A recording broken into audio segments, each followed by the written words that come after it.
আসসালামু আলাইকুম। আজকে আবার একটি নতুন রান্নার ভিডিও নিয়ে চলে আসলাম। আজকে রান্না করব টাকি মাছের ভর্তা, সাথে কচুর মুখি দিয়ে দেশি ছোটো মাছ পাঁচমিশালি মাটির চুলায় কড়াই বসিয়ে দিলাম। আমি প্রথমে মরিচগুলোকে ভেজে নিলাম।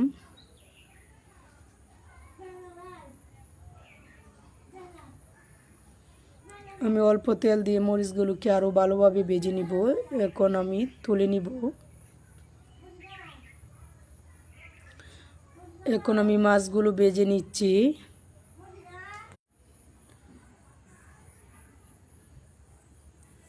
আমি এখন পেঁয়াজগুলো ভেজে নিব ভালো করে।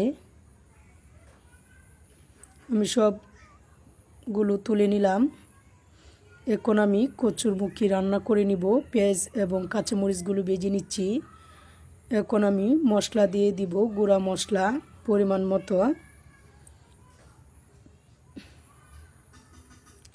এবার আমি মাছগুলো দিয়ে দিব, কিছুক্ষণ মশলার সাথে কষিয়ে নিব। আমার মাছগুলো কষানো হয়েছে।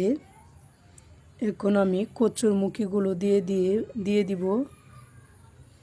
একসাথে কিছুক্ষণ কষিয়ে নিচ্ছি পরিমাণ মতো।